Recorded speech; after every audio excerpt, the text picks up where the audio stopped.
All right, let's dive right in, shall we? Leonardo da Vinci. Ooh, I love this guy. He's a fascinating figure. Right. Like when you hear that name, you probably think Mona Lisa. You think Renaissance.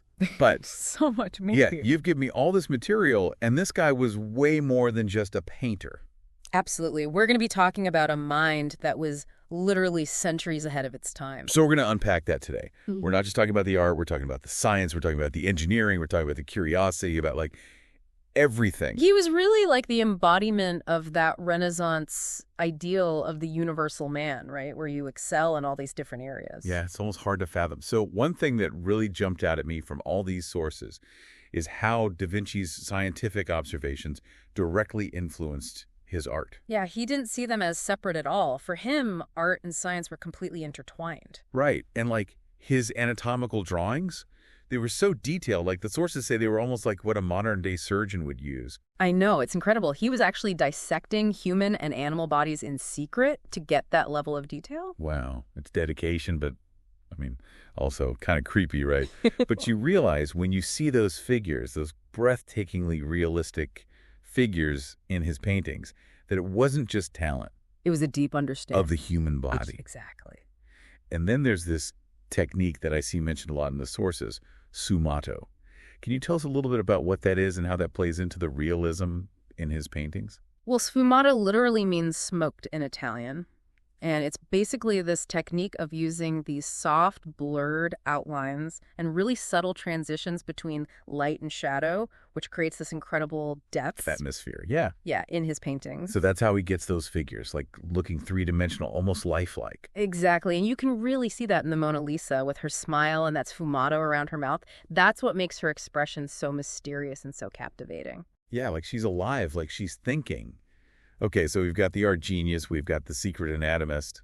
But then we also find out that Da Vinci was, like, obsessed with flight. He was, and again, centuries ahead of his time. He was studying birds, he was looking at their wings, the way they moved, how they used air currents. Yeah, and he was designing flying machines. Like, I read about the ornithopter. Yeah, so the ornithopter was this machine that was designed to mimic the flapping of a bird's wings. Obviously, it was never built. The technology wasn't there yet. But it shows his incredible vision. Yeah, and understanding of aerodynamics. Exactly. It wasn't just flying machines. He was coming up with war machines, tanks, bridges. I mean, was there anything this guy didn't, like, try to invent? I mean, he has over 5,000 sketches in his notebooks, covering weapons, water systems, urban planning, like you name it. Okay, my mind is officially blown. We've got the paintings, we've got the anatomy, we've got the invention. What drove this guy? Where did this energy, this creativity come from? I think a lot of it comes down to just this boundless curiosity. Like, he had this insatiable desire to understand the world around him, how things worked, how they were connected. Yeah, I mean, that's really coming through from all this stuff you gave me to read. Yeah. I'm really intrigued by how deeply he studied nature. Oh, yeah.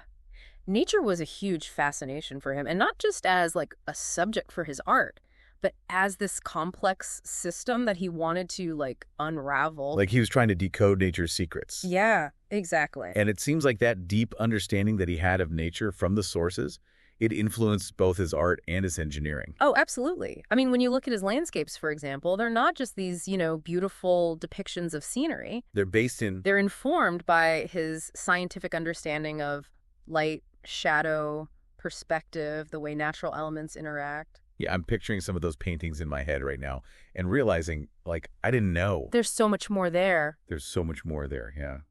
The way he captured the movement of water, the delicate details of plants, it's breathtaking. And he wasn't just painting what he saw, he was painting what he knew about how nature worked. Right. And that knowledge also fed into his engineering designs as well. Oh, right, because the sources mention that, like, his fascination with water led him to design canal systems and irrigation projects. Yeah, he was particularly interested in, like, the movement of water, its power, and its potential for both beauty and utility.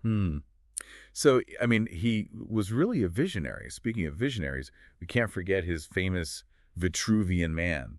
It comes up in several of the sources. Yes, that iconic image of the man, perfectly inscribed within a circle and a square. It's beautiful. It's a perfect representation of his belief in this interconnectedness of art, science, and mathematics. I've always loved that image, but I've never, like, fully understood the deeper meaning of it. Well, Da Vinci was very fascinated by human proportions, and he believed they were based on these, like, mathematical principles. And so the Vitruvian Man is basically his visual exploration of those proportions, showing how the human body can be seen as like a microcosm of the universe, perfectly balanced, harmonious. Wow. I've never thought of it that way. Yeah. He's saying that there's this underlying order and beauty to everything, from the human body to the cosmos. Exactly. And that's, part of what makes him so extraordinary. He was constantly seeking these connections between seemingly disparate fields: art, science, math, engineering, anatomy. He saw them all as part of a greater whole. This is incredible. So, I mean, with all of these projects, all of these different interests, did he actually ever finish anything? Well, that's a great question. And it sort of leads us to one of the most intriguing aspects of Da Vinci's personality, this like relentless pursuit of perfection. Oh, tell me more. Well, some of the sources actually suggest that his dedication to perfection may have actually led him to, abandon some projects. He was never quite satisfied, always striving for something more, something better. Yeah, I can relate to that to a certain extent. But, I mean, isn't there a danger in never feeling like your work is good enough? Oh, for sure. There's definitely a balance to be struck. But, in Da Vinci's case, it seems like his pursuit of perfection was more about the process of exploration and discovery than about reaching like a final destination. So it wasn't about the finished product, but about the journey of learning and creating. Exactly. I mean, his notebooks are filled with like sketches and ideas and observations that were never fully realized. But they provide this incredible glimpse into his mind and show us that even, the greatest geniuses don't always have all the answers. I like that. It's kind of reassuring. Like, it's okay to experiment, to make mistakes. Yeah. And to embrace that process of learning, even if it means leaving some things unfinished. Absolutely. In fact, some would argue that Da Vinci's unfinished works are actually just as fascinating and insightful as his completed masterpieces. I can see that. Yeah. They offer this window into his creative process, his evolving thoughts. It makes you think differently about what success even means. Yeah. Maybe it's not always about reaching the finish line. Right. But about the journey itself and what we learn along the way. Exactly. And that's the beauty of exploring the life of someone like Leonardo da Vinci. He challenges our assumptions and inspires us to think differently about the world and our place in it. Yeah, it's amazing to think about how his work, even like the unfinished stuff, it still resonates with us today. It really does. It just goes to show how powerful his ideas were and his vision, and it just continues to inspire people centuries later. When you think about everything we've talked about, his art, the anatomical studies, the engineering feats, his fascination with nature, it's hard to pick just one thing, I know, it's true. He left such an impact on so many different areas. Like, he really saw the interconnectedness of everything, like way before, we started talking about interdisciplinary studies and all that. Right.